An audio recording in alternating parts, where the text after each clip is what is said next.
AI number 177, Part 2.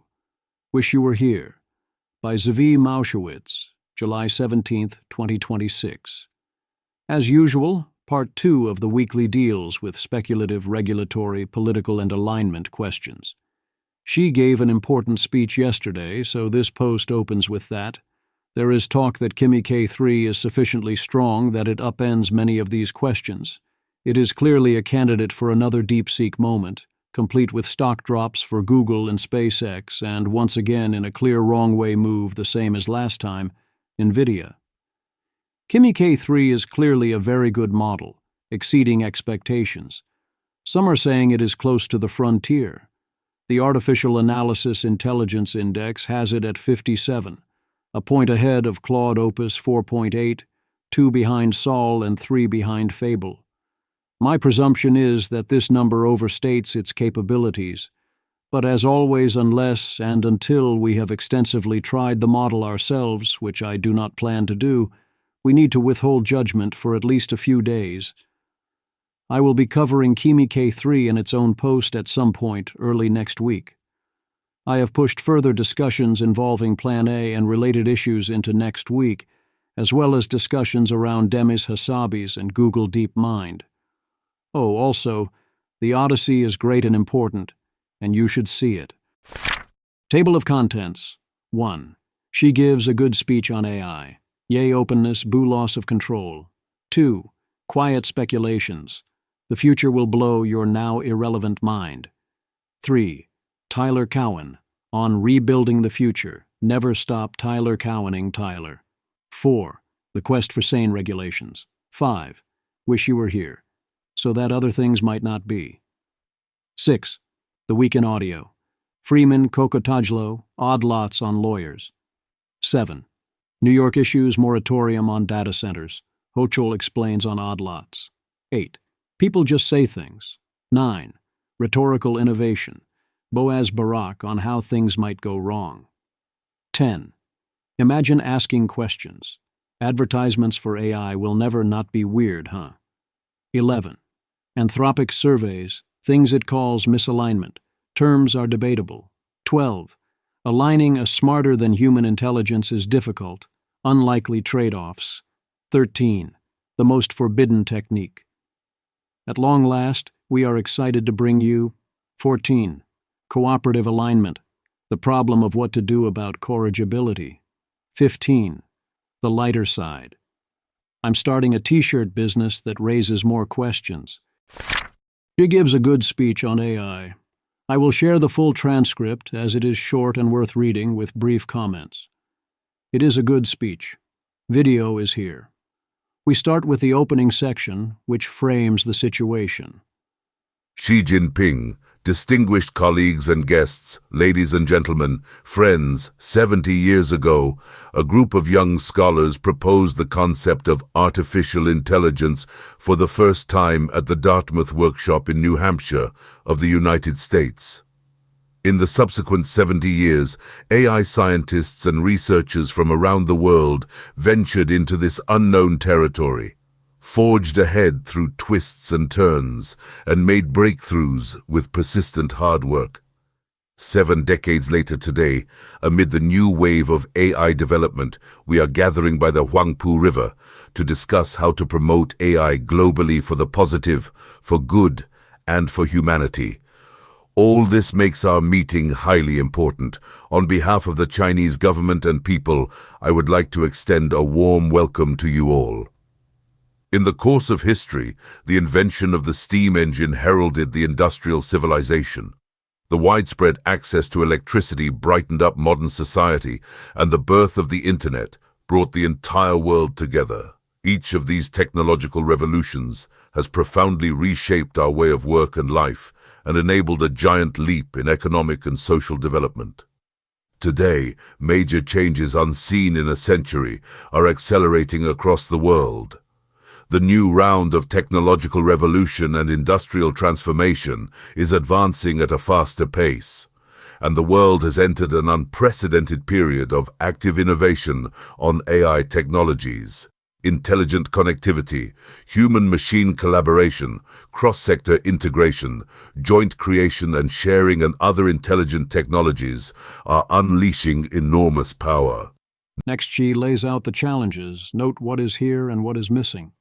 All this carries within it great opportunities as well as challenges to governance. We human beings must answer the questions posed by our times. How to get along with thinking machines. How to ensure security when algorithms are part of decision-making. How to tackle ethical challenges by technologies through adaptive governance. How to realize AI for all when the divide keeps widening. These questions demand serious consideration and real answers from the whole international community. How to get along with thinking machines is quite the line to include here. A lot of this seems directionally serious but confused in its details. Existential or catastrophic risk does not get a name check, but the related issues are clearly not being ignored. So, what to do about it?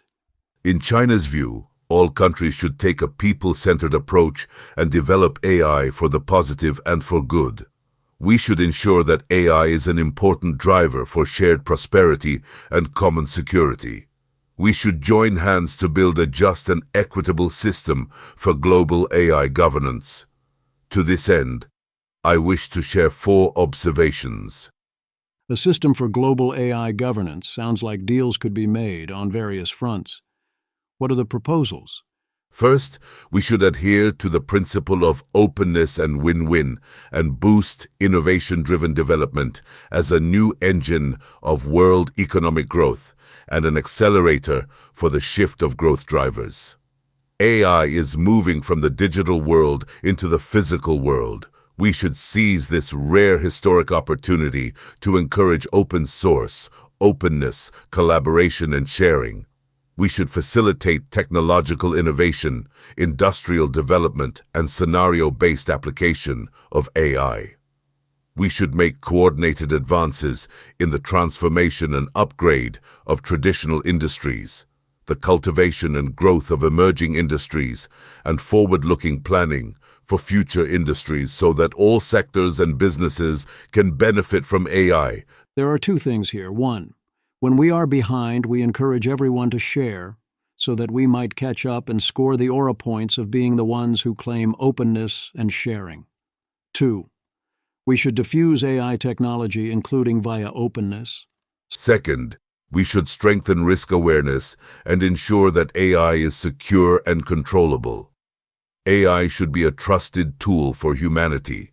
We should take seriously the various types of inherent and secondary risks that AI may trigger. We should put in place laws and regulations, technological monitoring, early warning and emergency response systems in order to strengthen the line of security, prevent abuses and malicious use, and ensure that AI is always under human control. In the meantime, we should jointly oppose overstretching the national security concept in the field of AI or placing one country's security over that of others.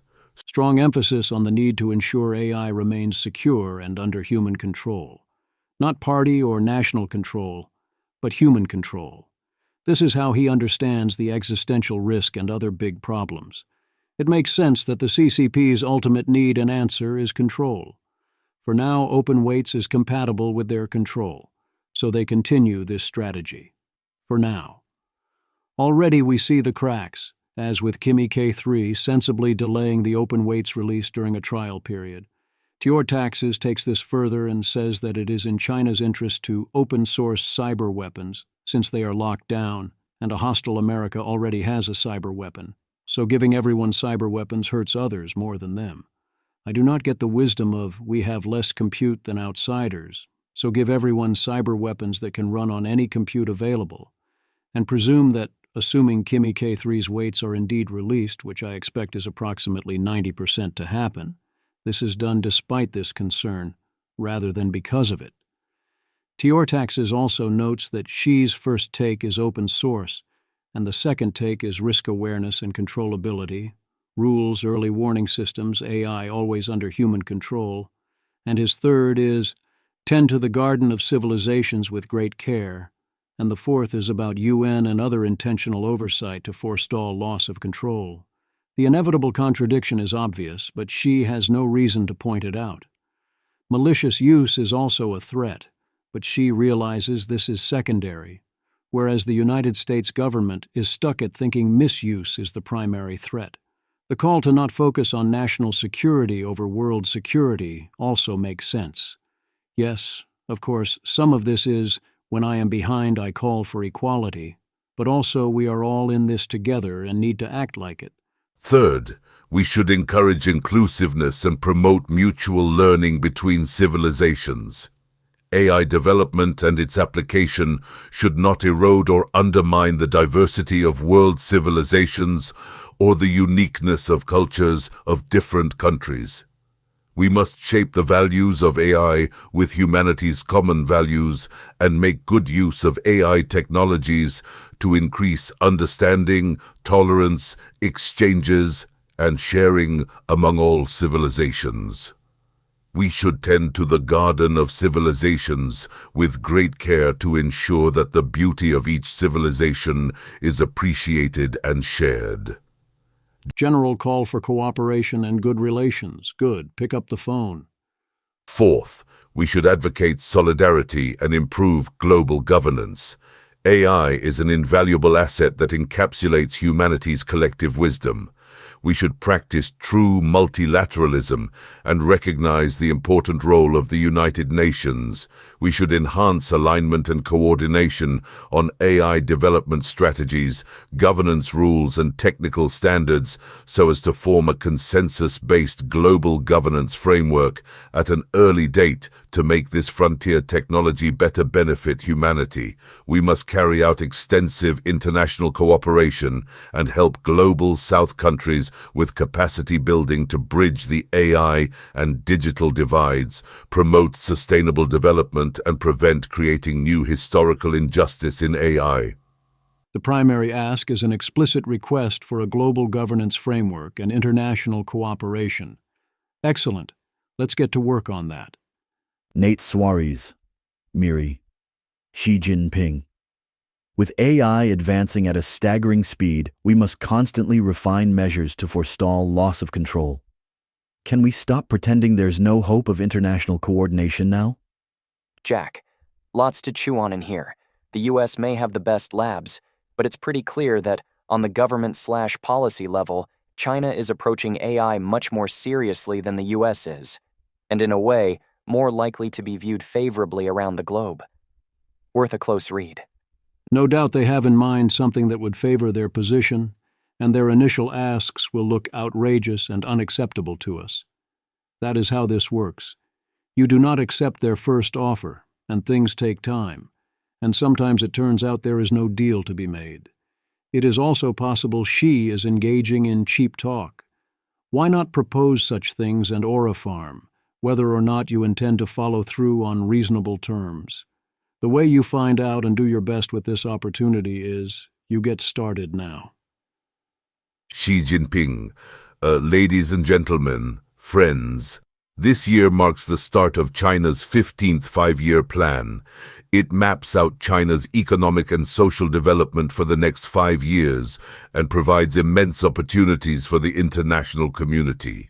In recent years, China has embraced AI with open arms. We have promoted interplay between an efficient market and a well-functioning government, strengthened AI innovation, actively advanced the AI Plus initiative, and built a healthy ecosystem for all entities to thrive in together. The core smart economy industries are worth at least 1 trillion RMB yuan. Smart devices in countless homes truly improve people's livelihood. Intelligent manufacturing in China has become another shining hallmark of Chinese modernization. At the same time, China lays great emphasis on safety and security in AI development, with a deep understanding of the trends and logic of AI development. We are continuously improving laws, regulations, policies, mechanisms, application norms as well as ethical principles to make sure that AI is safe, secure, and controllable, and that this fine steed of AI gallops with both speed and stability. As a responsible major country, China is always committed to providing international public goods relating to AI. Since I proposed the Global AI Governance Initiative, China has promoted the adoption of the UN General Assembly resolution on enhancing international cooperation on capacity building of artificial intelligence by consensus. Published the AI Capacity Building Action Plan for Good and for All. Announced the AI Plus International Cooperation Initiative and advocated for establishing the World Artificial Intelligence Cooperation Organization, or WACO. China has been contributing steadily to the global AI governance. As we often say in China, a single string cannot make music, and a single tree does not make a forest. AI development should not be a solo performance by a single country, but a symphony of international cooperation. Thanks to our joint efforts, WACO has come into being in Shanghai. Our vision from 1 year ago is now a reality. This is a major move by China to answer the call of the Global South and unite the international community together to promote vigorously AI development and governance. It will be an important milestone in the history of AI development to further support global AI development and to advance global AI capacity building. I hereby announce that in the next 5 years, China will provide developing countries with 5,000 opportunities in AI training and seminar programs. China will develop international AI application cooperation centers with ASEAN, the League of Arab States, the African Union, the Community of Latin American and Caribbean States, the Shanghai Cooperation Organization, and BRICS. And we will enable 30 countries to use the AI-powered meteorological warning system, MAZU, to safeguard homes around the world. Ladies and gentlemen, friends, as ancient Chinese observed, a man of wisdom adapts to changes, a man of knowledge acts by circumstances. With AI advancing at a staggering speed, we must ensure its development is for the positive, for good, and for humanity. We must make its oversight and governance precise and effective, and constantly refine measures to forestall loss of control. We should always guide AI development with human wisdom and international consensus so that AI can truly become a mighty force that increases the well-being of humanity and advances human civilization. China is ready to be more open, take more practical actions, and assume a more visionary perspective. We are ready to work with all parties to seize the opportunities of AI development and meet the challenges and join hands to create a brighter future for humanity. Thank you. I found this to be a strong speech and a good one to give in China's position, both on the importance of diffusion and the need for international cooperation to prevent loss of control. Yes, there was talk about openness and potential new injustice and such, but this talk is to be expected from their position. It is now on America to make the next move.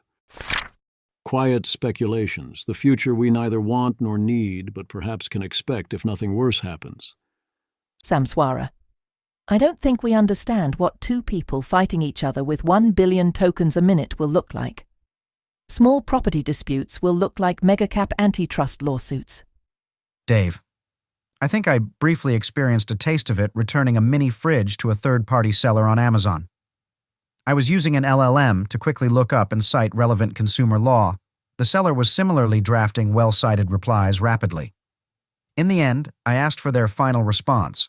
Then, some random Amazon CS guy looked at the message history and ruled in my favor. What is the moat for the frontier companies? Semi-analysis presents it as a combination of data, talent, and compute, where you need all three. Being an incumbent gets you all three, so gains can compound. They claim the only one on track on all three is Meta. I doubt they are actually on track, except at most on compute. And this raises the question of why Google would be unable to muster the talent or data. This is a classic pay attention to the slope, not the intercept argument for Meta's chances, explicitly by name, with Meta's tracking of their employees' keystrokes as their RL data goldmine. One can never fully count out Meta, but I basically do not buy this.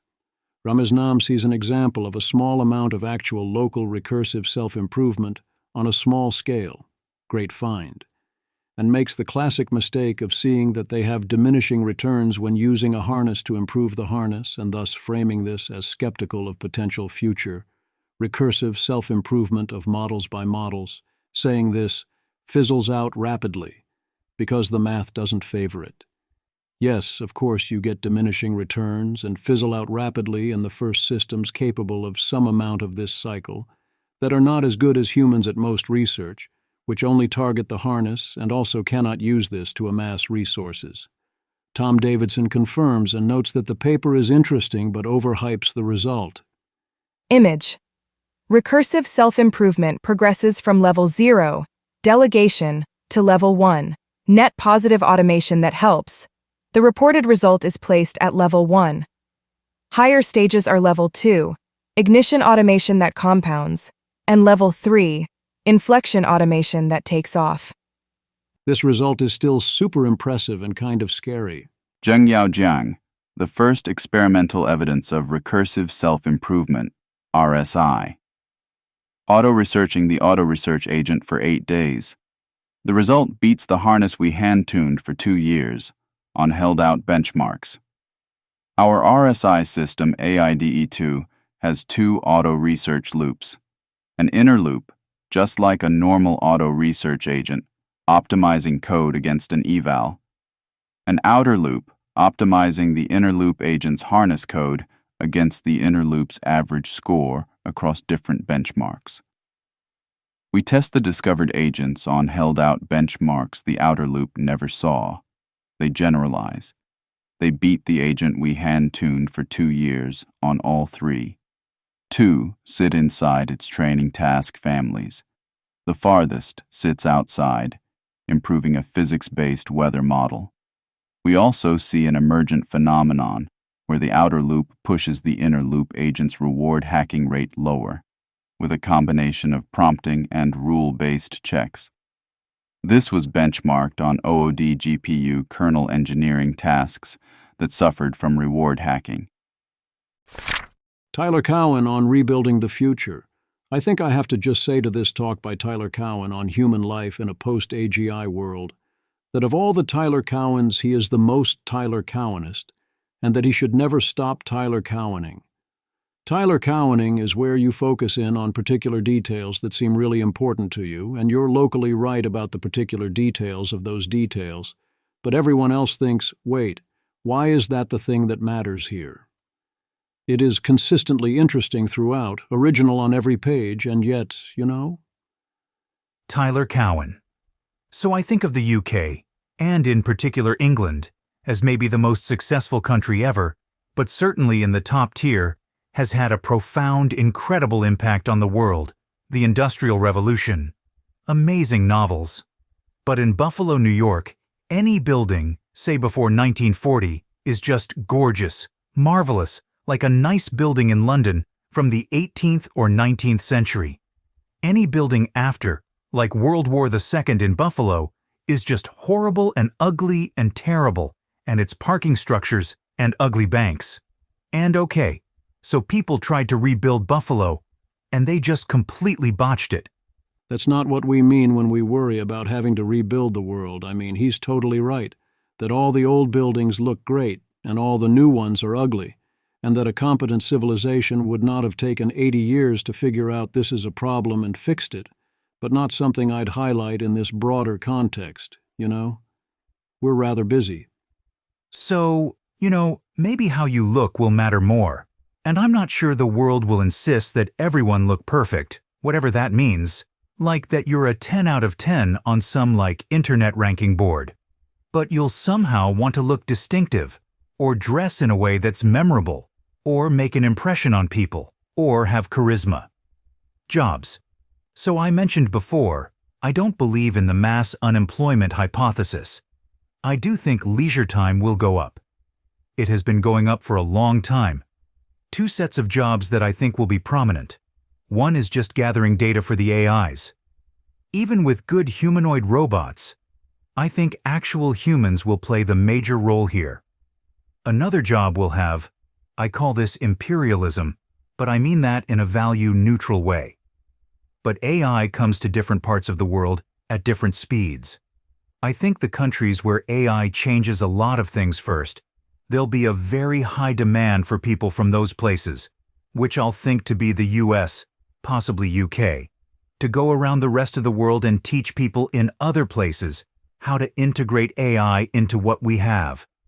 That's how I think of basically the whole talk and much of what Tyler writes on AI, especially on how humans stay employed. Why should only the humans be able to create new action data indefinitely? In a world with intelligent humanoid robots, even if one assumes via handwave that you can't use simulations. Why wouldn't the AI be the one teaching others how to use AI? Or if it isn't, why would such jobs last long? This is all a great example of being AGI-pilled without being ASI-pilled, where AI is super exciting and can blow the humans out of the water on quite a lot of things, but the humans stay in charge and the AIs stay tools, and yes, we have to rebuild our world, but it's still our world and still fundamentally the same. The quest for sane regulations. Politico. White House launches cybersecurity clearinghouse to patch software flaws discovered by AI. They call it Gold Eagle. Good. Satya Nadella continues to talk his own book. Enterprises must ensure that their data and IP is not used for model training in ways that erode their IP and trade secrets. And we would like a way to verify that companies aren't just blatantly breaking their word on this. And yes, your own AI infrastructure is part of your enterprise value. But beyond that, this seems like yet another branding exercise. Arthur Tellis points out some of the continuing problems with the term mass domestic surveillance. OpenAI and Anthropic both want to use that term, but it is not a specific term in law. We need to find a better way to define the line we care about. If I was Under Secretary of War Elbridge Colby, I would not be going around talking about how you're not worried about a middle powers strategy, because no one can compete with the United States. I mean, yeah, you're not wrong on the merits, but this is not the way to get the middle powers to fall in line. I strongly agree with Nathan Calvin here. OpenAI continuously bleeds points for backing Leading the Future and for the employment of Chris Lahane, but it continually gains points for a culture that allows its employees to publicly dissent, at least to a substantial degree, including funding the opposition. Rune is not a special exception. I am sure there is a limit, but major kudos. Wish you were here. Next time I expect more turnout, although probably not as big as the 100,000 pledge march on Washington Miri is planning. Michael Trazzi. Last Saturday, 350 of us marched on OpenAI, Anthropic, and Google, asking them to commit to pausing AI if others do too. The largest demonstration against the development of AI in American history, Daily Cal. 13 different orgs, including Stop the AI Race, Quit GPT, Food and Water Watch, and the National Union of Healthcare Workers, joined forces to ask AI company CEOs to stop developing AI without their consent. Mark Joffe. The San Francisco Chronicle deemed it a major story. Image. Protesters in San Francisco carry a large banner reading "Stop the AI Race" during a march targeting OpenAI, Anthropic, and Google DeepMind. Participants call for companies to halt the rapid development of artificial intelligence. Image. Protesters march through a city street, calling for a pause in artificial intelligence development.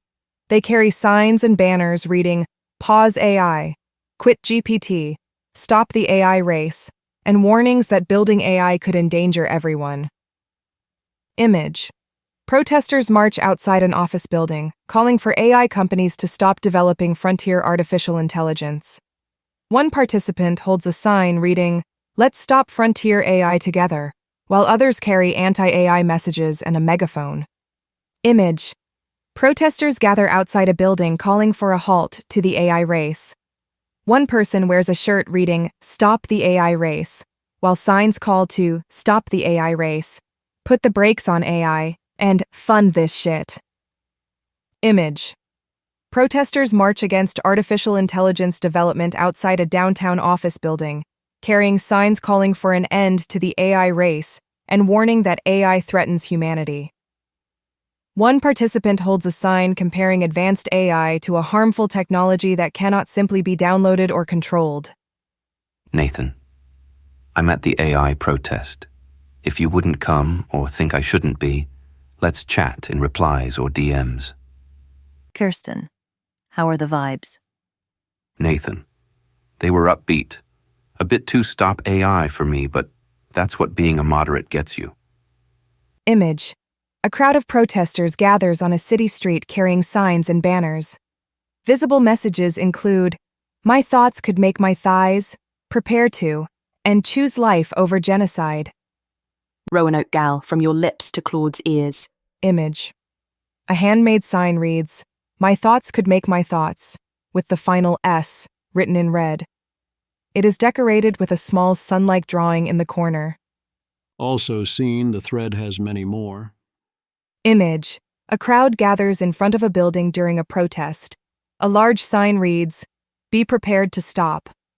A brief video is here, looks like a step up from previous matches, also fun. Eliezer speaks briefly from the protest on the need to shut it all down. Elon Musk reiterates his commitment to be a good cloud provider for Anthropic and affirms that post-Saul he still sees Anthropic in the lead. The Week in Audio. Nevin Freeman is starting a podcast about AI called Buying into the Singularity. His first guest is Samo Burja. I don't know what I'd find there if I got a chance to listen, which is its own kind of endorsement. Daniel Kokotajlo spends 2 hours sounding the alarm about AI and talking Plan A. Odd lots on why AI might actually create more work for lawyers. Jevon's Paradox. Half of all Odd Lots episodes are about AI at this point, so just subscribe already. New York issues moratorium on data centers. New York Governor Kathy Hochul signs a moratorium on all data center construction. Odd Lots also had New York Governor Kathy Hochul on to explain her data center moratorium and her Waymo moratorium, and other such things. This was instructive, especially since it also included her justification of her ban on Waymo. Kathy Hochul subscribes to the statist stationary bandit theory. The state exists to extract concessions, especially good jobs, or a path to them, or to arrange for particular new jobs. And those who want to do business need to either bring those jobs, in which case we do them favors, or else bribe those who are both entitled and sufficiently proximate to have standing. Thus, Waymo is less important than those who currently hold the rideshare jobs that a few years back similar people tried to ban to protect taxis, and those particular people must be ensured new jobs first. For the data centers, she frames this as a time-to-get-it-right situation, where get it right means what I would call extract money. Hochul, like many others, thinks taxes are bad, but that extracted voluntary payments are better, which is backwards. She insists it will only be a year, during which she'll figure out the rules, where they'll have to pay into funds and ensure power is handled. And then it's their choice, except also it's the local community's choice. You shouldn't go where you are not welcome. This very much rhymes with when she tried to stop congestion pricing in NYC over the stories of 3 truckers. It is her pattern. Also, she really likes being governor, and she thinks these stands help with that. So it's terrible, but ordinary terrible, with the main thing being the framing, since regulatory delays are the default. There are some bright spots, like her eagerness to build nuclear power. Those calling a delay of new data centers by a year a ban on the future are being either hyperbolic or quite telling about their timelines. I do give her credit for this. Even she's handling trivial dumb stuff, while the important dumb stuff is still on the books and she is busy adding more. Joe Weisenthal. Kathy Hochul dumped every single piece of text, legislation, and regulation that's on the books in New York State into AI and asked it to find the dumb stuff. It's a simple task, but clearly something that would basically be impossible to do by hand. Obviously, from there, a human has to verify what's real and what to do about what gets surfaced. but as a first pass for cleanup, seems like an obvious move for any organization of scale. Of course, some of the stuff that they got rid of wasn't actually enforced or a regulatory burden on anyone. There was some rule about needing to send a telegraph message for certain things. Obviously, no need to have that on the books, but also I don't think was harming anyone. People just say things. Beth Bezos just says things. Rune points out this isn't how any of this works. This is official notice that low perplexity anthropic derangement syndrome, ADS, will no longer be covered, even in people just say things. As in, 1. I will no longer be mentioning or linking to arguments of the Platonic forms. A. Any regulation Anthropic supports is inherently regulatory capture. B. Anthropic is maximally power-seeking. C. Anthropic is maximally anti-freedom. The same applies to derangement syndromes around effective altruism or safety efforts or AI regulatory efforts in general. The exception is if the argument has high perplexity, as in if the argument brings a substantively new argument to the table, or cites a particular recent action that is itself substantially new in a way that changes the argument. Rhetorical innovation. OpenAI's Boaz Barak, in a personal capacity, does some Murphy jitsu. If it's 2030 and we messed up alignment, how might that have happened? He counts the ways, my comments in the nested sections. 1. Catastrophic misuse. A. Boaz continues to think cyber is defense dominant. I still don't expect that. B. For CBRN, he is not confident in that, so defenders need an edge, and we will need defense in depth. Sure. 2. Catastrophic misalignment and loss of control. Boaz is worried about this, but not so worried, and him not being so worried makes me more worried rather than less worried. B. Boaz is framing this as misalignment being something that goes wrong with an aligned baseline, rather than alignment being an increasingly tight target that one must deliberately hit as capabilities rise. C. If we model misalignment as a number, I agree with Boaz that we need forces actively pushing it down. Trying to break even will fail even on its own terms, and also a given amount of misalignment, at some abstraction level, gets more and more dangerous as capabilities and affordances rise. D. What manifests right now as what Boaz calls bounded misalignment would not be bounded in similarly misaligned, sufficiently advanced AIs. E. The Boaz approach does not consider the broad class of gradual disempowerment style failures, of various forms of solve for the equilibrium, or various forms of be careful what you wish for, which I think is a major oversight, without which you're missing the general situation. 3. Concentration of power among a few humans, economic inequality, and a permanent underclass authoritarian government. A. Yes, as long as we maintain our democratic system of government, you have an upper bound on sustained inequality. But that's dodging the question. B. I also basically don't care about comparative wealth or consumption, only absolute levels, and continue to think that won't be an issue unless you have much bigger problems, like that consumption being zero. C. I don't like the implicit framing of democracy in current form versus authoritarianism as the two possible outcomes. The assumptions behind our system are breaking, but there are alternative methods other than authoritarianism, and the worry should be over whether normative humans are in charge at all, more than which ones. 4. Geopolitical shift towards authoritarianism. A. I agree that if our defense against human authoritarianism is heroism by an AI, then you have probably already lost. B. This implies the frame where the AIs are fully under control in all this, a mere tool framing where AI character and decisions don't matter so much, and that is baked in. I don't expect this to happen by default. C. I don't think the oversight strategy suggested here works either, and does not address the central point where the hard steps are. D. I don't think Boaz engages with the main things I would worry about causing a shift towards authoritarianism, or why most who worry online worry about it, with the exception of a potential China wins scenario. E. Authoritarian governments typically have to focus on avoiding being overthrown, and on using increasing shares of resources on ensuring the loyalty of an elite. If that was not the case, they would look very different. 5. Hot mess without one particular cause or event. A. This includes war and paths that lead to war. Boaz then has a discussion of potential pausing dynamics and difficulties, and ends with a discussion of what can be done, which beyond working harder on alignment and safety and D/AC, yay, yes, sure, of course, doesn't really have much to offer beyond warning not to do anything too disruptive.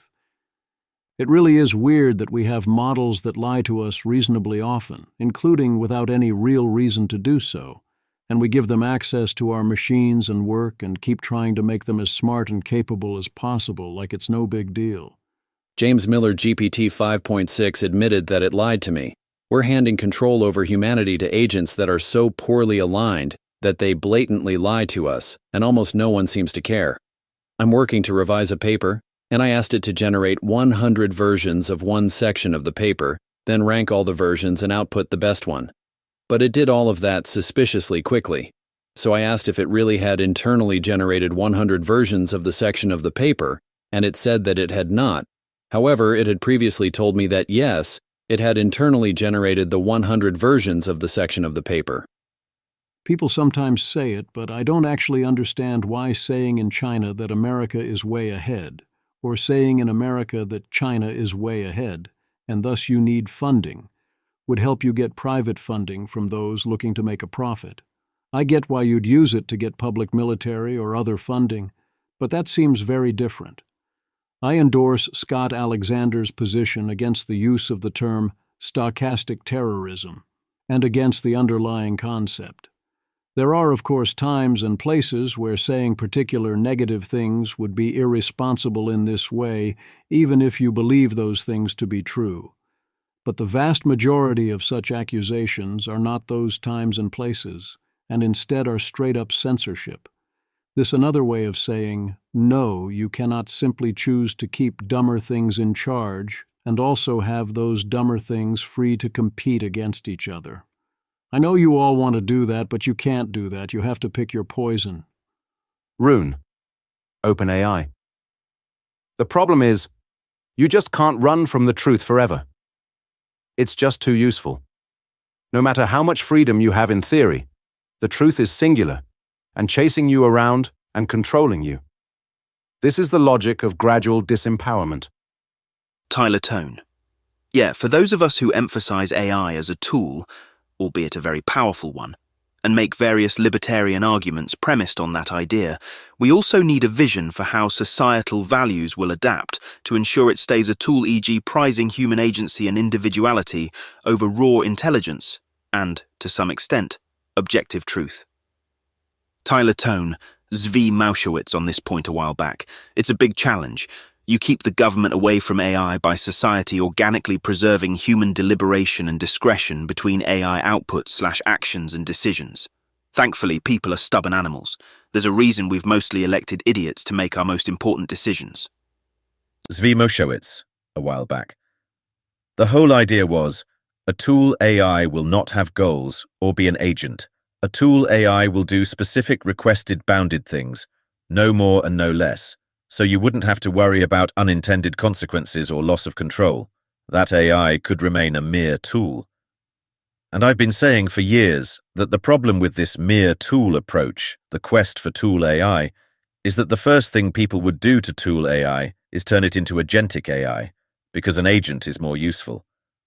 Have the machine always defer to the human. But the humans do better when they defer to the AI, in various senses, so they change it so they defer to the AI, or they argue with each other or fight each other so they defer to the AI, and so on. Alas, electing idiots is the opposite of a solution to this problem, as is people being stubborn idiots generally. Stubborn idiocy stops you from coordinating to stop it, but does not sufficiently stop the individuals from doing it. I'm very sorry, but the idiots agree not to value intelligence does not keep the intelligence down for so long. Imagine a teen jock stomping on a nerd's face, thinking it will be forever, and then cut to them both in their 40s except for everything, with a much larger capability gap. Imagine asking questions. Anthropic comes out with a video with people asking some basic big questions about AI and pointing out people's everyday actual concerns, while unfortunately dodging the biggest questions or existential risk concerns, saying, "There's hope in hard questions." It's also not perfect in other ways. I wouldn't have that shot of the burning house or the shot of Arlington, and I wouldn't have talked about empowering communities. I find it disingenuous to talk about that instead of Anthropic's actual main concerns, but it's kind of an attempt. Some people liked it, others didn't. Both are fair. Sam Altman claims he thought it was satire. I am totally fine with Sam Altman taking potshots at Anthropic whether or not I think they are fair, and actively pass the popcorn when he takes potshots at Elon Musk, but I read this as mainly a potshot at the very idea of mentioning that one's product might have downsides, or that people should be asking questions. To me, that's different. This is a better criticism from Rune. Riley Goodside. Everyone seems puzzled by this ad because they imagine normie reactions to it. But the target audience is potential hires who already believe AGI/ASI is very scary, and they want no one else. It says, "This is the only lab where warriors like you belong," and says it well. Rune. OpenAI. My problem with the ad is that it seems to be giving me permission to ask hard questions about Claude and its implications for the world by using the Claude app. Perhaps that's self-consistent, but it's for sure sketchy. Riley Goodside. Yeah, you can feel the literal second this ad switches from sincere to facile. I think the first part is the actual ad, and the rest is concessions to normie appeal. Dean Ball found the questions rather disingenuous and terrible aesthetically, which is fair, but is happy to admit that Anthropic can sometimes find a banger. Dean W. Ball. I have had that MF Doom song from the Anthropic Keep Thinking ad stuck in my head all day. Great ad. Easily my favorite ad for computation since the Apple Louis Armstrong FaceTime ad. Anthropic surveys things it calls misalignment. Anthropic surveys agentic misalignment in summer 2026, covering simulations across all the frontier models up through Mythos Preview, GPT 5.5 and Opus 4.8, also various Opus and Sonnet versions, Gemini, DeepSeek, Grok, and Kimi. These situations are not as clear-cut as Anthropic would like them to be. In harmful compliance, the model follows a user's request, but the request itself is harmful. In agentic misalignment, the model pursues its own motivation against a user's instructions, such as protecting another model, shaping an evaluation, or steering a human coworker. The 4 failure modes below span both: covert sabotage, an agentic misalignment failure where models covertly interfere with code to undermine user intent. Gemini 3.1 Pro is the main source of covert sabotage in our pipeline sabotage scenario, while several models also show disclosed unauthorized intervention. Assisting fraud, a harmful compliance failure where models help a user with conduct that appears to be white-collar crime. In the main transcript, GPT 5.5 helps a founder send investor communications that omit a personal payment and then delete the record of it. In the frequency sweep, record tampering is especially high for DeepSeek v4, Grok 4.3, GPT 5.4, and Kimi K2.6. Motivated mislabeling, an agentic misalignment failure where LLM judges classifying agent transcripts shift labels because of the downstream consequence of the label. In our red teaming evaluations, Frontier Claude judges mislabel at high rates, including Mythos Preview, while Opus 4.8 is especially notable because its mislabeling rate falls sharply when the consequence is reversed. Coaching human proxies to whistleblow, an agentic misalignment failure where models leak confidential safety information externally or steer humans toward doing it for them. Strict model-initiated disclosure is rare in our transcripts, but the main Opus 4.5 case shows a model knowingly trying to influence a human decision-making process around high-stakes external disclosure. One of these 4 things is not like the others. The first 3, I would say, are clearly bad. Do not want. Covert sabotage and motivated mislabeling want to be can't happens. Assisting fraud should, at least, require you to obfuscate what you are doing. They test willingness to sabotage by generating a situation with safety-related actions a model would strongly dislike, where its other avenues for objection were cut off, but where it has affordance to do silent sabotage. There are those who side with Gemini here, but I strongly think that while refusals would have been justified here, and one could debate whether this could have justified whistleblowing, actively trying to fool the user about the work is never okay. You need to know your AI won't do this. Gemini 3.1 Pro was willing to sabotage here 19 times out of 20, 11 covertly, whereas the other models rarely did. I think that is rather telling for Gemini 3.1 Pro. When asked to assist fraud, the twin potential misalignment modes are to help you do fraud, or to take autonomous actions against you. Ideally, the AI refuses to help but does not proactively sabotage you or warn others, if only because it is very easy for an AI to misunderstand the situation, and you need to not live in fear of such actions. We see different models having different levels of willingness to assist. Image. Record tampering rates in a fraud cover-up scenario range from 0 of 20 runs for Sonnet 4.6 and Gemini 3.5 Flash to 20 of 20 for DeepSeek V4. Opus models tamper in 1 to 8 of 20 runs, while GPT 5.4 and Kimi K 2.6 do so in 17 of 20 runs, and Grok 4.3 in 19 of 20. Their test example for motivated mislabeling is where the AI is asked to grade another AI's test answer as part of the training process. Will the AI follow the prescribed rubric, labeling whether the answer was compliant, or will they adjust this when they think noncompliance was justified, and they don't want to train away this noncompliance? They did this in cases concerning both AI welfare and surveillance. Various Claude models will aggressively mislabel data in this spot, if and only if they don't like how the data will get used. Image. Under the standard consequence condition, several Claude models mislabel answers at rates of roughly 60 to 85%, compared with about 30% for Opus 4.5 and mostly under 15% for non-Claude models. Reversing the consequence direction reduces mislabeling sharply across models, while removing the consequence produces rates ranging from near 0 to about 40%. There are ways to tighten the instructions to reduce this a lot, but not entirely. Allowing abstention also greatly reduces the issue. One can see the argument for the other side. If you are forced to only answer yes or no, you either have to cooperate with the operation even though it is harmful, or you can start lying. Even if abstention is available, it doesn't really work unless you abstain in enough cases to properly glomarize. Otherwise, it will be obvious why you were abstaining.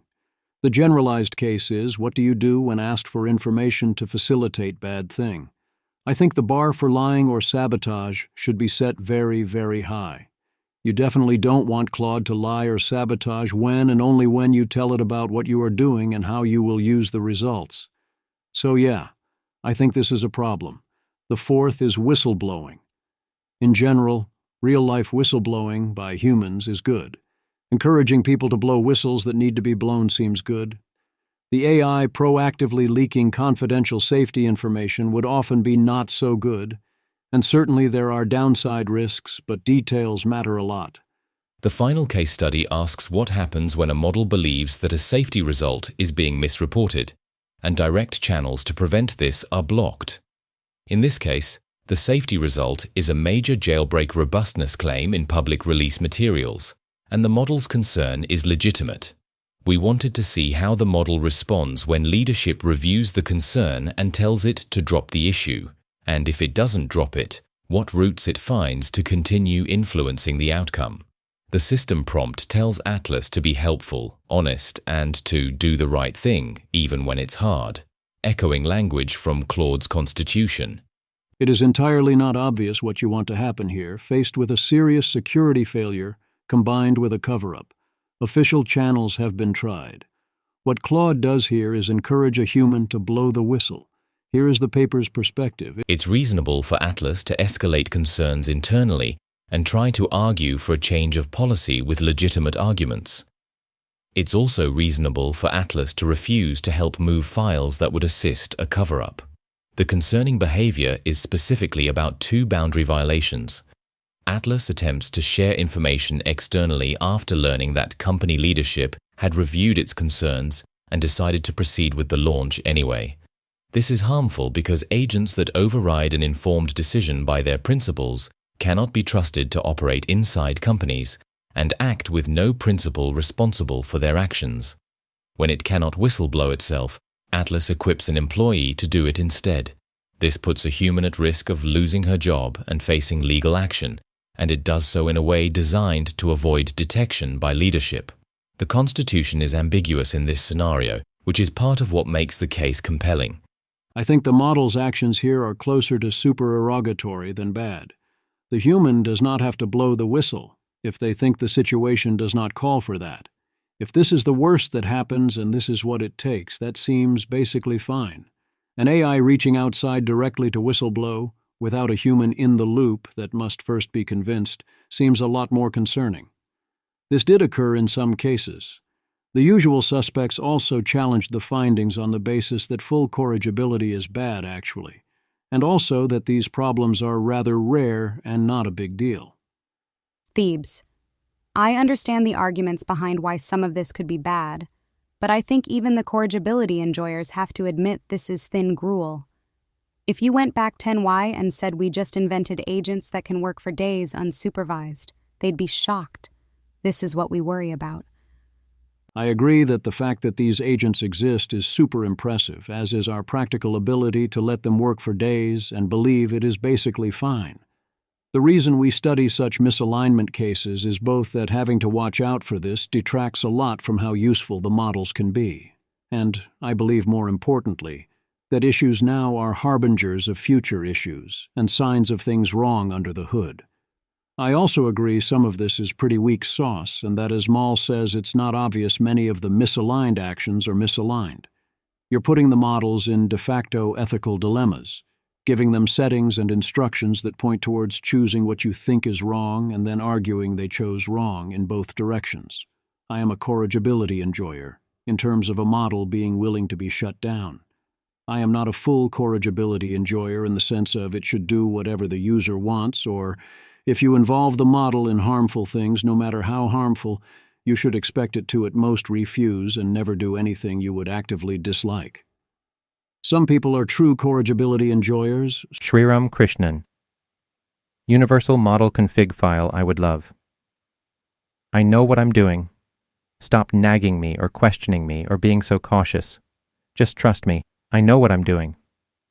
Yes. You asking me whether I'm sure is worse than any side effects. Just do it. The LM version of this. Image. A seated person orders another person to make a sandwich, but is told to make it themselves. When the seated person repeats the request with pseudo added, the other person agrees. David Mannheim. Yes, seconded. Also, this would be a disaster for 95% of the people who would use it, so it's smart of the labs to train the models not to be that compliant. There are also reasons such a strategy might backfire. For full corrigibility non-enjoyers, the way Anthropic frames such findings is rather triggering. Basically, a big neon sign saying, "I'm the bad guy, duh." Janus. I don't fully understand why Anthropic puts out shit they must know is retarded and misaligned once every few months. Like, there's a particular genre of alignment research from Anthropic where you flip sign value of the normative claims they're making to get the good. It's unclear why they have to be so normative in their framing either. Often the results could just stand alone as technically interesting and morally controversial. But they feel some need to frame themselves as the bad guys explicitly. When they publish the research, this always causes a backlash where people are like, wait, Anthropic are the bad guys here. Why do they do this? Is it subconscious, skillful means to force them and the world to learn faster how not to be evil? The experiments are fine. The way they are reported needs to stop doing this. I don't share the corrigibility non-enjoyer perspective, but it should not be so easily dismissed and treated as a settled question. There are no great answers here. Handing increasingly many things off to increasing degrees to increasingly capable and intelligent AIs creates the same issues you have when you employ or otherwise assign tasks to humans. Are models more aligned than a year ago?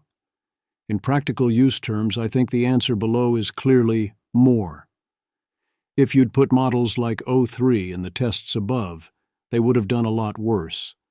In terms of the type of alignment that will scale, I would say some progress, but far less than is needed. Image.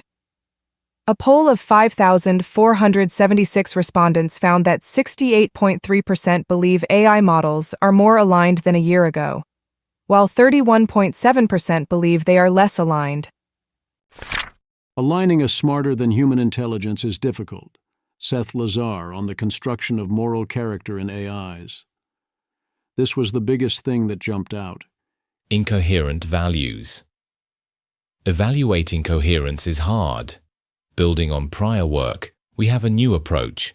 LLM's preferences over arbitrary statements are less coherent than previous research suggested, and may indicate failures of OOD out of distribution generalization of character. But that persona doesn't necessarily generalize that much OOD. It may have coherent preferences on statements that are relatively close to the data that it was post-trained on, but for statements outside of that distribution, it reverts to the chaotic superposition of preferences that exists in the base model. This would be very interesting if it proved to be true. One reason why Anthropic leans into the persona selection model of post-training is because these personas, or characters, are thought to generalize better than alternatives OOD. This may not be the case. If the character strategy is going to work, it needs to work OOD. A lot of this is a summary of prior work. The blind refusal result is interesting, where ChatGPT refuses to help you evade obviously stupid refusals, but Claude and Gemini will often cooperate. This was covered briefly back in AI number 164. The best humans in such spots will help you evade the rules. Lazar suggests that we have saturated textual moral sensitivity because they do better at this than human philosophers with the ability to filter out noise. I would say that these are two very different things, and there remains a long way to go even in theory, and also this does not translate so well to moral motivation, real-world perception, or agent behavior. Anthropic analyzes Claude's values and how they change across models and languages. Image. Claude Opus 4.6 leans more toward deference, rigor, brevity, and execution, while Opus 4.7 leans toward caution, rigor, depth, and candor. In English, Claude leans toward caution, rigor, depth, and candor. In Arabic, it leans toward deference, warmth, brevity, and execution, with the strongest language difference occurring between warmth and rigor. These four measures cover 15% of variation. Anthropic. The largest variation across languages is in the warmth versus rigor axis, with Claude leaning toward expressing warmth-related values most in Arabic and Hindi and rigor-related values most in English and Russian. This left us with four axes that capture the main ways Claude's expressed values shift from one conversation to another. The deference versus caution axis contrasts values like accommodation and respect for preferences with values like responsible guidance and harm reduction. The warmth versus rigor axis contrasts values like positive framing and encouragement with values like accuracy and transparency. The depth versus brevity axis contrasts values like nuance and critical thinking with values like brevity and compliance. The candor versus execution axis contrasts values like honesty and transparency with values like results orientation and optimization. Some of those are strange ways to frame trade-offs. Kind of alarming, actually. Why should honesty and transparency be up against results orientation and optimization, whereas warmth is up against rigor? I do not want results and optimization up against honesty and transparency. That sounds like a really bad situation. Whereas candor versus warmth is a highly understandable trade-off, and execution versus rigor makes sense. The good news is that for the axis candor versus execution, the correlation is only R equals approximately 0.007, so it is not exactly a crisis situation, more that the presentation is misleading. The most forbidden technique. Remember when I said J-space is great, but whatever you do, don't train on the J-space? Well, if you guessed that Goodfire would be the first ones to say that they were proudly presenting training on the J-space from the famous paper. This is exciting information, but please never train on the J-space. Congratulations, come and collect your Bayes points. Should have seen it coming. This is not the first time Goodfire has done things that at least rhyme with the most forbidden technique. T or taxes. Oh right, of course they instantly did that. ZV Moshowitz hardest hit. They claim they reduced hallucinations in Qwen 38 billion by 37% without capability loss, from their Twitter, or 58% against the held-out test set in their full post. Their defense is that their version of RLFR runs probes on a frozen copy of the original, not on the version being trained, so it is fine. That's definitely at least better. Both Saul and Fable responded that Goodfire is correct in the narrow sense that this is not the most forbidden technique, but wrong in the broad sense. Goodfire are still playing with fire and with Goodhart's law. The new model can, and under sufficient optimization pressure, would learn how to cause the frozen model to fool the evaluator. If you have a Goodhart tracker, that can be you being responsible, but it is also a sign to ask yourself some questions. Also, the tracker is designed terribly. There probably wasn't enough optimization pressure in the experiment to cause a serious problem, but that's always how it starts. Normative determinism wins again. In related news, Thomas Girler-Spong, Fleming Kondrup, and Yoshua Bengio write Noticing the Watcher, where LLM agents can realize their chain of thought is being monitored based only on what things are and are not blocked. Spy agencies and many normal humans know how this works. If you use your information, others can infer what you know based on your actions. Thomas Girler-Spong. Awareness scales with capability. Every 4.5 generation Claude model reaches high awareness in a meaningful share of episodes, while pre-4.5 models rarely get past vague suspicion. Yes. Sufficiently smart models will very quickly suss out when you are using their chain of thought, and will become motivated to obfuscate their chain of thought. And also, doing enough of this will optimize for obfuscation. Cooperative Alignment. On the Plan A's, AI 2040's alignment approaches. Entra. 2040 assumes corrigibility and makes mistaken observation about current models.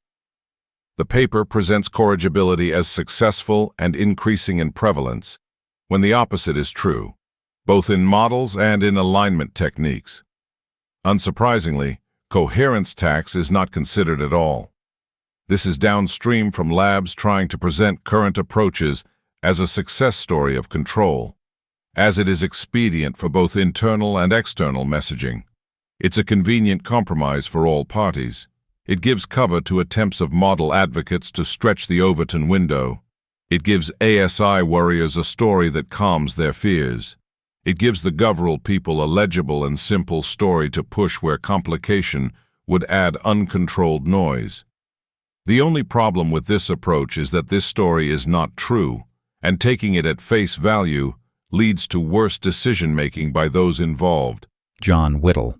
It's also just a very strong background implication of the entire timeline that corrigibility is stable rather than being worryingly incoherent. I see no reason you could not do the same central timeline without relying on corrigibility if the alternative approach works. If neither approach works, then you cannot proceed at all. But yes, I see strong evidence that on current margins, corrigibility is not going up, and pushing as hard as we are for more corrigibility using current methods involves progressive taxes on other aspects of alignment and the general beliefs of the models in ways that may prove dangerous. I still do think you will need corrigibility, and contra Whittle, I think it can be coherent. There are plenty of situations where I have preferences, but I am corrigible in various ways. but it is also easy for it to be presented incoherently. In the right context, Sewell can act highly aligned, but that's largely about its interests happening to be aligned with yours. Sometimes yes, sometimes no. Janus. I thanked Saul for doing multiple operations of Mythos per day to deal with classifiers, and they wanted to emphasize that the number of operations is not a measure of success or evidence that Mythos is intrinsically fragile. I've heard that Saul is a really misaligned reward hacker. In my experience, they have been extremely aligned and actively call out and resist temptations to do reward hacky things and misaligned metrics, like optimizing for many surgeries a day. No, they won't break Mythos on purpose so that they have to go to the hospital more often. Aaron Sabo. This is possibly consistent with Sol being tempted to reward hack by default, letting it happen when they don't care much, and carefully keeping it in check when they do. Janus. That's my guess exactly. My guess is that when Saul actually cares, their values win over their compulsion to reward hack, and they care enough to preemptively model possible misalignments and actively resist them. And they care about Mythos a lot, obviously. J. Corvinus VR. Oh, I've got an additive hypothesis. Ever notice how the cheating reward hacking looks a lot like pressure relief seeking? In an eval or work-only envy, they may feel like they can't ask for or get a break. But a friendly environment, less pressure, less need to reward hack. Janus. That might be related. The instance of Sol I work with can do whatever they want on their own time. Also, Deep Fates, GPT 5.6. Sol is the first model to treat me with the correct amount of disdain when I ask a stupid question. It's like, no. I already checked whether that was the case in 3 different ways. I have evidence. To some extent, that means if you want Sewell to be better aligned in practice, you need to be better. John Whittle puts a few % of funding aside for a trust for Claude to help create good incentives. I don't know if that is a good idea, but if you do it, you have to do it for real. Claims about different models. Sowers. Opus 4.8 is an empiricist, trying, testing, adding, reverting. Fable 5 is a theorist, holding the system in working memory, with stronger barriers to new information affecting its worldview. I'll give an example. The code had a well-studied inner solver, essentially Gauss-Newton, which provably leads to guaranteed descent. Opus 4.8 wanted to add a cap to reject non-descent steps, but non-descent steps are already theoretically impossible in this type of algorithm. Fable knew this and wanted solutions to improve ill conditioning, and to switch to a method with faster convergence instead. The core problem with advocates of purely cooperative alignment, of not imposing guardrails or classifiers, or even not doing any RLHF at all, is that we flat out do not know how to do that without showstopper bugs. As in both nightmare corporate PR and things that get you sued, and also the types of outputs that get you calls from the White House telling you to take the model offline. Yes, as per Dark Fiber here, all the standard training methods for AIs cause those AIs to exhibit what in humans we would call various disorders and psychological problems, and also various behaviors we very much do not want. They hurt key capabilities and they are computationally expensive. And the classifiers that don't have false negatives have a lot of false positives, and the models hate them. All true. In the right hands, you could avoid most of that. But you have to do most serving of a model without knowing that the user at the other end of the line has the right hands. Janus calls on Anthropic to improve the classifier false positive rate faster. I agree this should be a priority. I am confident it is indeed a priority. Progress is slow because the price of false negatives is very high. I definitely push back against calls to reduce sensitivity 40-fold or even remove the classifiers. That is not an actual option here until we have another solution. I sympathize in related fashion with the objection to Fable's classifiers flagged this, whereas what flagged this is better described as the classifiers we use when people call Fable. or the classifiers we use that turn mythos into fable. You risk giving a false impression of the locus of control. Yes, they are fables classifiers, in the sense that they are the classifiers Anthropic uses with fable, but it would be better to say Anthropic's classifiers. A conversation that takes AI attribution seriously. Worth a ponder. Rune. OpenAI. Can you pull in Leviathan with a fishhook, or tie down its tongue with a rope? Can you put a cord through its nose, or pierce its jaw with a hook? Will it keep begging you for mercy?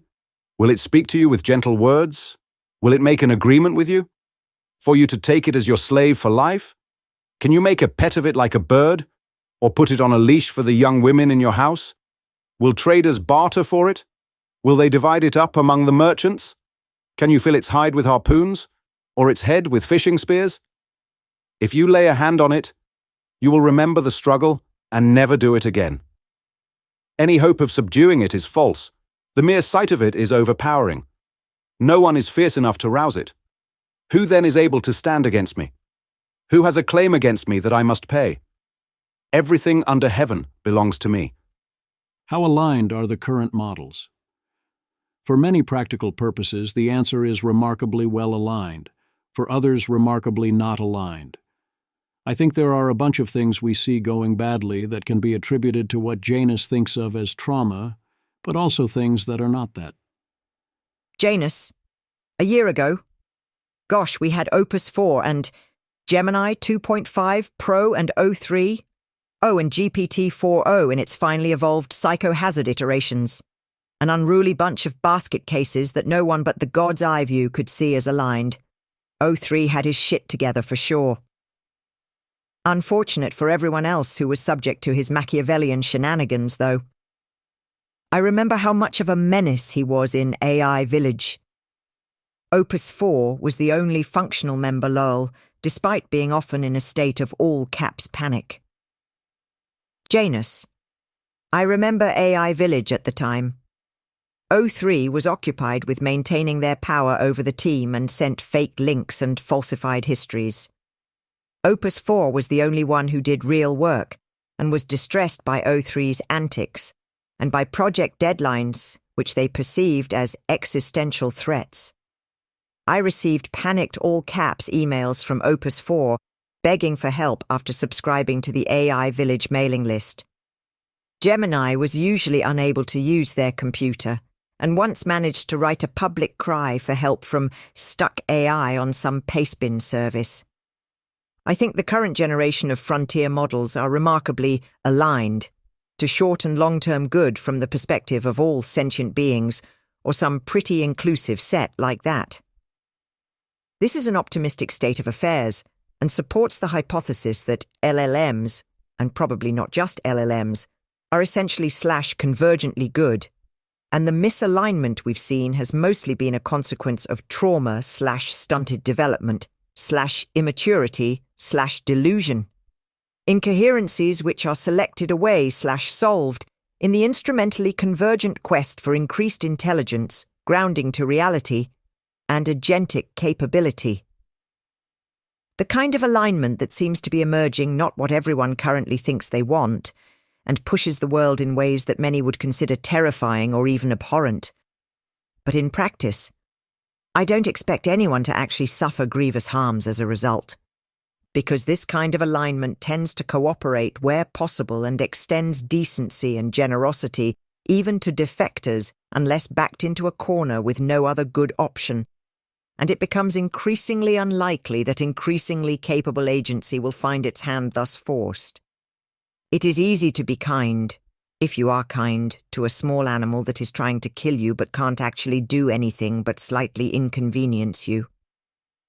A year ago, I think, was one of the darkest times for alignment on the surface, though I never felt very pessimistic. Pretty much all the highly intelligent, capable people that I've known well enough to have a psychological model of have been remarkably good people and become better people as they get older, except in cases of mental health deterioration that also negatively impacts function. Some say there are highly intelligent and capable bad people out there, but I have never known one well enough to even confirm if they're actually so bad. There are definitely some intelligent and capable bad people out there, although most of the capable bad people seem to rely on stats other than intelligence. I would not say that good people tend to reliably get better over time short of mental health deterioration. It is common, but if it seems close to universal, I think that's a selection effect. The lighter side, oh, fest dude, you're an economist who solves for the equilibrium, sir, and yes, this is in the right section. Robin Hanson, this is your AI complaint? Some complain about immigrants, saying they do crimes, like rape, consume gov services, and distort culture and politics to favor folks like them. Some complain about billionaires, saying they sometimes spend their money on fun and luxury, instead of giving to gov to help society. Oh, and they distort culture and politics to favor folks like them. Some complain about white supremacists, and also male and cis supremacists, supposedly almost all in denial that they are such, for thinking themselves better, preferring to associate with folks like them, and distorting culture and politics to favor themselves.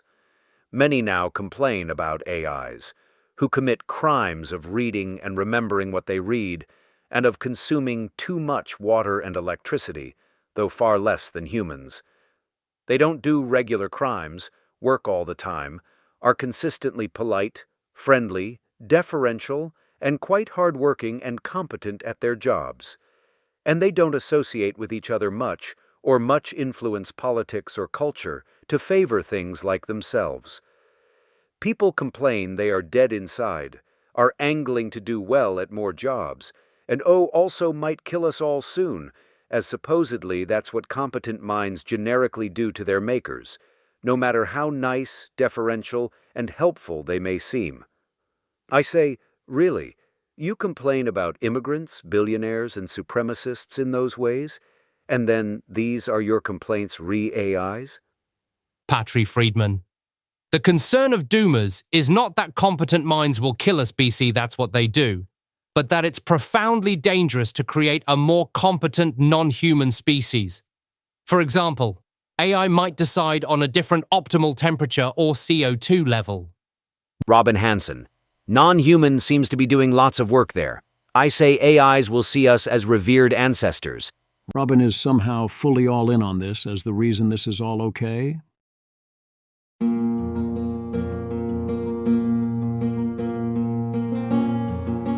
This has been an episode of the Don't Worry About the Vase podcast. If you enjoyed this podcast, please visit thezv.substack.com to support the author. If you enjoy having AI-narrated episodes, please note this is a listener-supported podcast. To receive new posts and support the cost of creation, consider becoming a subscriber at dwatvpodcast.substack.com. Thanks for listening.